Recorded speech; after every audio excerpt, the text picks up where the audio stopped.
The Rolex Land Dweller. Now, do I think these leaks are real or not? Let's wait and see.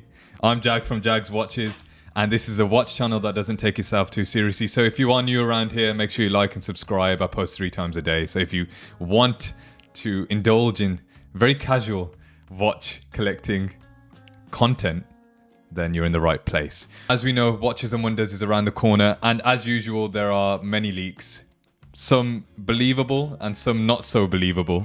And while some of the images do look convincing, some do not.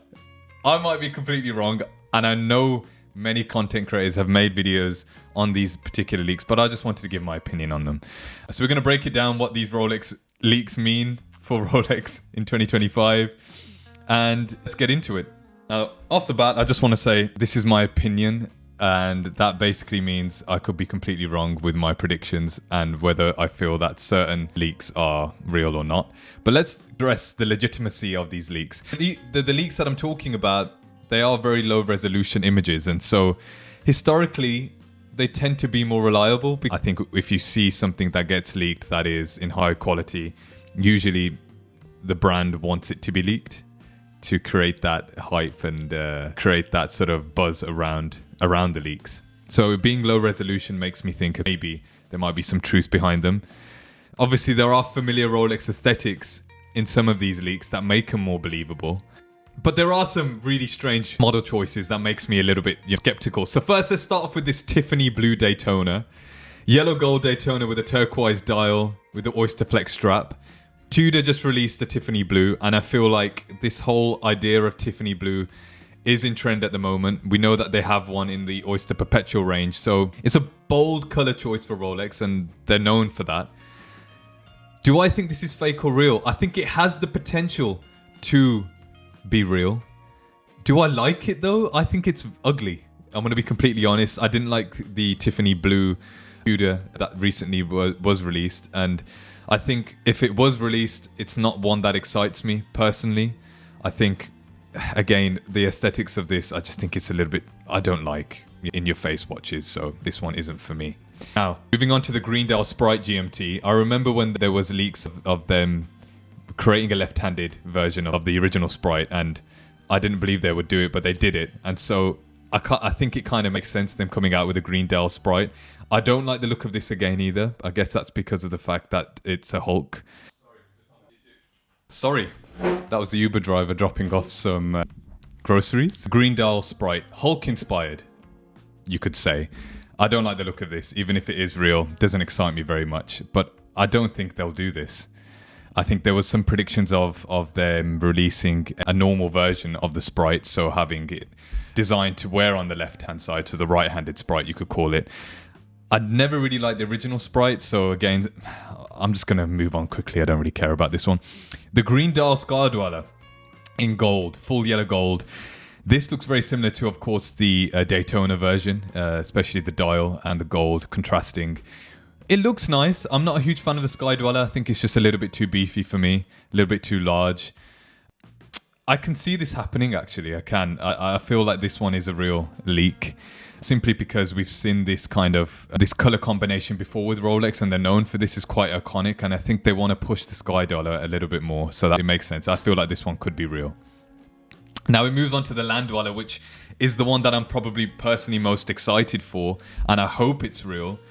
Many of the creators that have touched upon this topic have mentioned that Rolex actually own the name for this, so they own the copyright for the name Land Dweller, which makes sense. They've got the Sea Dweller, the Sky Dweller, and of course now potentially the Land Dweller. If they really want to shake things up this year, I feel like this is the most exciting leak and hopefully the most exciting announcement of Watches and Wonders this year. It's supposed the new model is almost a 70s style oyster quartz case with an integrated Jubilee bracelet. I love the way this looks. The mix of steel, rose gold, and platinum, however, it's almost too much. You feel like if they announce this as a new model, I don't think they would commit to doing it in all different types of metal straight away. I feel like they would do either a rose gold or a steel or a platinum, and then over time increase the different combinations in terms of what metal, whether it's a precious metal or not. It doesn't fit Rolex's usual lineup, which is why it excites me the most. I feel like you want something different. I feel like as consumers, as watch enthusiasts, we want something crazy to talk about. And I feel like this ticks that box, the Land Dweller. I do like the aesthetic of this. I think it'll be a very bold decision of Rolex to go with a quartz model. Of course, known for their solid mechanical movements. So this would be a huge statement by Rolex, and I would be very excited about this. But if they do go for a precious metal watch, this will be in excess of £10,000. And again, in my opinion, it would be in excess of £10,000. And so spending that much on a quartz watch is quite difficult to do. And I don't think I personally could justify spending over £10,000 for a quartz watch. That's if you can get it at retail. I don't know what the response will be in the market for this particular watch. And then we have, which looks like a full Rose Gold Rootbeer GMT with a stone dial. Out of the GMTs, the root beer is my favorite. Aesthetically, I think it's beautiful, the rose gold. I wanted them to release a root beer with a Jubilee bracelet. That would be exciting enough for me, because that changes the dynamic of the watch completely, makes it more dressier. If they do release a stone dial with the root beer though, wow. This watch will be so difficult to get hold of, and I think it will be a fan favorite. It will be my favorite GMT by far. Is it real or fake? I hope it's real, but something tells me that this one is fake. This would be definitely on my list straight away if it is real. But let me know in the comments what you think. Which leak excites you the most? At first glance, most of them do look fake, but if I had to pick two, it would be the Land Dweller. I feel like because they have the copyright for that name, they own the rights to that name, it makes it more believable. If they really want to shake up the market, I feel like Rolex should go with that, and I hope that's real. But equally, the stone-dialed root beer, wow, that would be such an iconic watch, and I think that would be a future classic. Maybe they're too far-fetched.